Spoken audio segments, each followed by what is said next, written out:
Kind of a cheap move on their part. What Larry heard. It's lonely being alone on Christmas Eve. That's why I was listening to All Request Show on the radio. Listening to it booming really loud.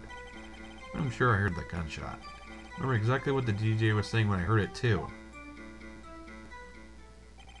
Listening to your radio at a high volume. Can a man listen to his radio in peace? Guy overreacts to fucking everything. Can you believe a word this witness says? We heard probably nothing but over the drum beat out from the radio. True enough, it is difficult to believe this testimony. Wait, Your Honor. Witness said he remembers exactly what the DJ said when he heard the gunshot. DJ? Announcer. The guy on the radio. What does this mean when he heard the sound, no music was playing? DJ only talks between songs, so he could have heard the gunshot from the lake. I'd like to cross-examine the witness. I can't believe I'm continuing this charade. Well, we don't have very much choice now, do we? Okay, a lot of this is just not important. What we do need to hear is, or what we do need to press, is right here. What did he say? What the fuck? Shut the hell up!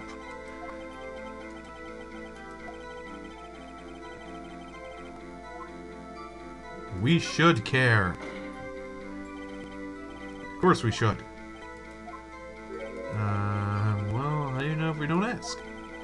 Okay, that's easy enough. At least testify to the court. What was the radio announcer saying? Just when he said, hey, it's almost Christmas, I heard the gunshot. Are you sure? Of course I am. It's a really sexy voice. I mean, he's right. I'm not sure this helps us at all. It's most...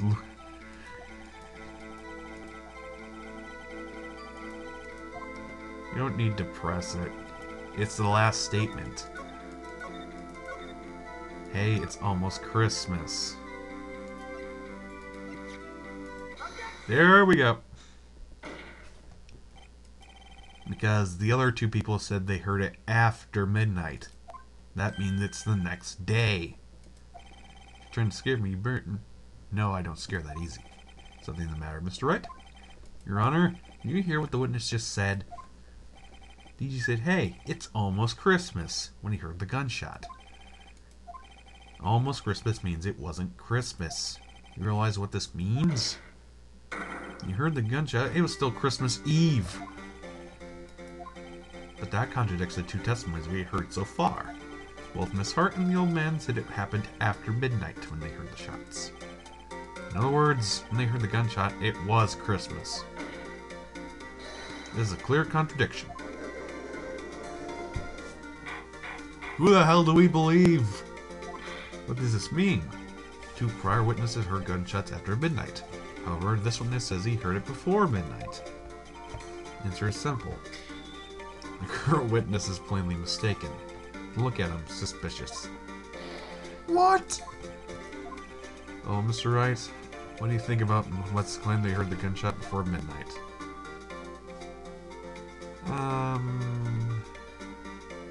I'd say Larry's right. Not mistaken. You heard that gunshot before midnight. Intriguing. I'm assuming you have evidence for this wild claim. Show me evidence that there was a gunshot before midnight. Huh.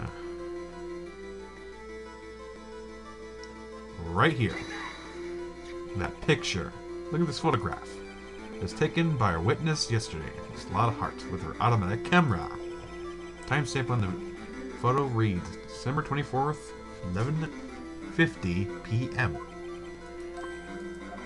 But there's nothing in the lake. Your Honor, the real issue here is not why nothing is shown in the photograph. Why this photograph exists at all. Your Honor, this photograph was taken by an automatic camera. That camera was set up to go off in response to loud noises. Bingo! There was a loud noise in the lake at 11:50 p.m. That's why this photograph was taken. In other words, When Larry heard the gunshot, it was most definitely Christmas Eve. It seemed to be the case. Where does that leave us? Sarah testified that she heard the gunshots afterwards. Are you claiming she was mistaken? Not at all. This is the fact that the camera also triggered 15 minutes after midnight. There were 2 sets of gunshots with a 25-minute pause between. Why would this be? Don't be fooled, Judge. The camera said to go off the loud noises. Why are you hiding? There's no proof that the loud noise was a gunshot. The witness could have sneezed, triggering the camera. The window was clear that night, man. Clear. Well, Mr. Wright, there's no turning back now. Can you prove that the loud noise was indeed a gunshot? Please show the court evidence.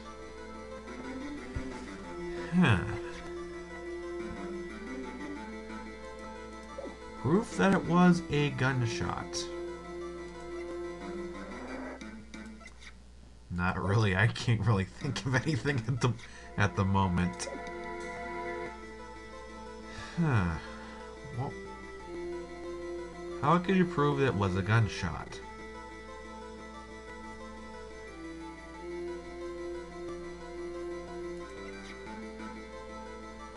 I might get something wrong here, so here goes.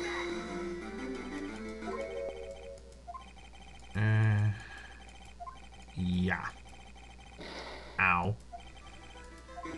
You prove that the loud noise was indeed a gunshot, and the camera's not it.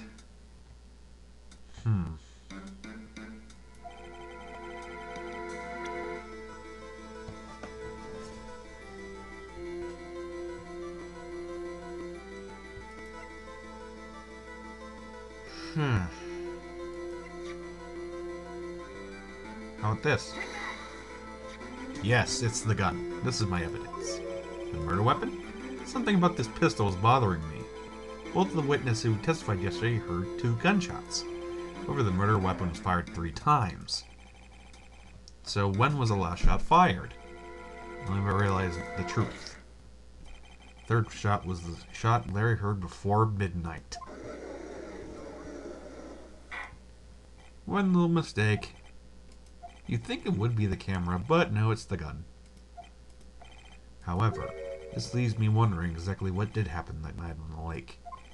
Exactly. If this is true, there'd be 2 sets of gunshots separated by 25 minutes.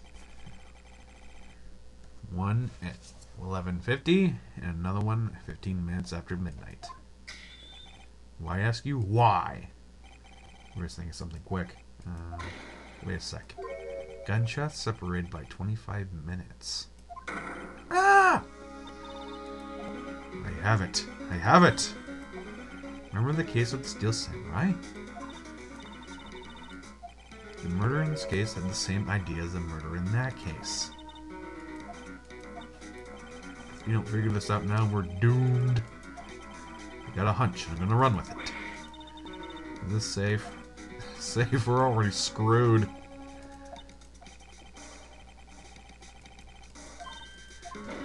Alright, Your Honor. Testimony just now has cleared the entire case. What do you mean? Don't you tisk me. I finally realized the truth. We no other murderer here than Miles. Nope. Wrong, Von Karma. Man was shot that night, but it wasn't Edward doing the shooting. Listen, rookie. Take a deep breath and consider the facts. At the time of the murder, 1 boat was out in the lake, as shown by the witness's photograph. Defendant, Edgeworth, and the victim, Hammond, were in the boat.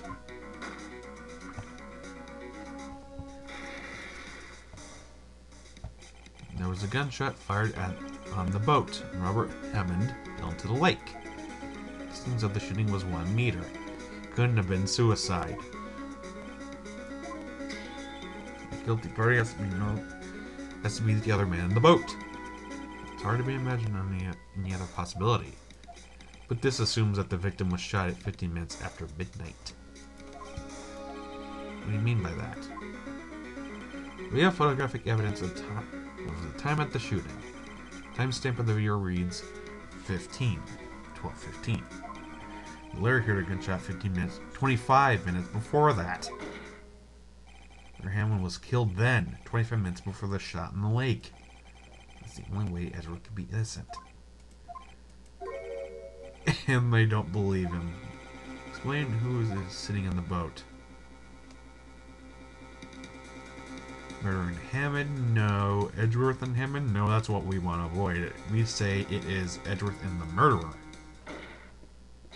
Of course, it was Edgeworth and the murderer. The murderer killed Hammond at 11:50. He assumed the guise of Mr. Hammond and met Edgeworth. What? Are you serious? Yes, Edgeworth wouldn't tell us why he went to the lake that night. However, I have a hunch. That night, Robert Hammond called Edgeworth to the lake. Now, Edgeworth didn't know Robert Hammond's face that well. That's why he didn't suspect anything when the murderer took Robert Hammond's place. I'm not sure what to make of all this. Ludicrous. Mr. Wright, tell us the name of the murderer then. Murderer's name? Wright. It's... I don't know. Actually, I don't know the murderer's name. You don't know? Bah! Again, you waste my time. I don't know because he never told us. The murderer is the caretaker of the boat shop, the old man. At 11:50, he was the one who killed Robert Hammond. The caretaker of the boat shop? Where did he do this? Where did he boats in the lake then? Why would he have to go all the way onto the lake just to shoot someone? May I suggest the real scene of the crime was not in a boat? Where did the murder take place? Show the judge where the murder took place. I'd say in the boat shop. Right there. The boat shop where he lives. The way he can meet with the victim without anyone seeing. You have proof the crime scene was the boat shop. Recall Larry's testimony, if you will.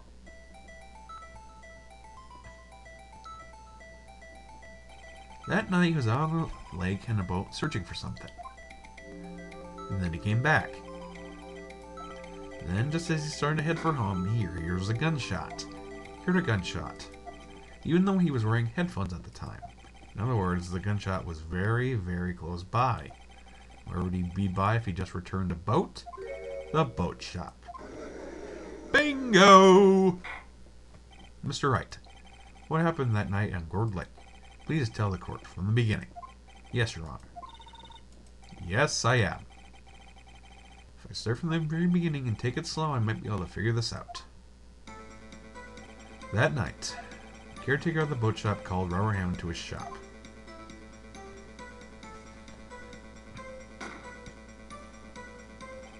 It was around 11:50. As when the gunshot that Larry heard was fired. After that, the caretaker put on Robert Hammond's coat. Became Robert Hammond. And then he got in the boat with Edgeworth and went to the middle of the lake. Then who fired the pistol? The caretaker. It was the murderer who shot the pistol. He shot twice. Both missed Edgeworth on purpose. Wait a minute. Yes? Why did he shoot twice if he didn't need to hit anyone? Details. The moment you run out of explanations, the moment you lose. Tell us why the murderer had to fire twice. To create a witness. I believe he shot twice to create a witness. Murderer lifts his pistol and fires off one shot, and ensures anyone who heard the shot will look at the lake. Indeed, Miss Hart did exactly that after hearing the first shot. Next, the murderer waits a bit and fires again. Then, the murderer jumps from the boat himself, leaving the pistol in the boat behind him. See, if someone looking from the edge of the lake, it looks like someone had died. The murderer didn't know about the automatic camera, of course. That's why he shot twice to draw attention. Once you realize that, everything else falls into place. Boatshop caretaker swam back to his shop. Then he put Hammond's coat back on the body and threw the body into the lake. That's what happened. These are the events that transpired that night on Gourd Lake. Holy shit. Bailiff, bring out the witness from before. The boat shop caretaker, quickly. Well, at least the judge believes me.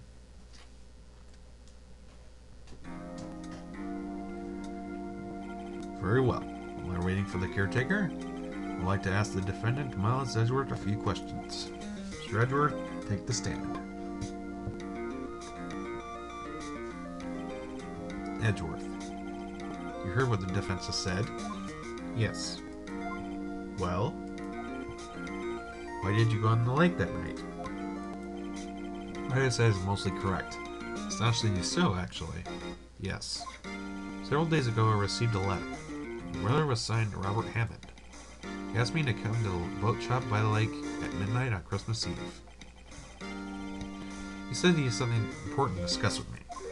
Something important. I'm sorry, I can't say what it was. Your Honor, sir. Bailiff, we're conducting a trial here. Witness is gone. He ain't at the boat shop either. Yep, the guy fucking ran. Can't allow him to get away.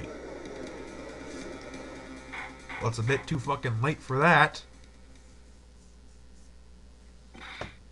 Come where your witness has disappeared. Search warrant has already been issued. It goes without saying that I cannot declare a verdict under these circumstances. I'll extend the trial until tomorrow, the final day allowed. Request that the police department utilize all its forces to find that witness. Am I understood? One more thing.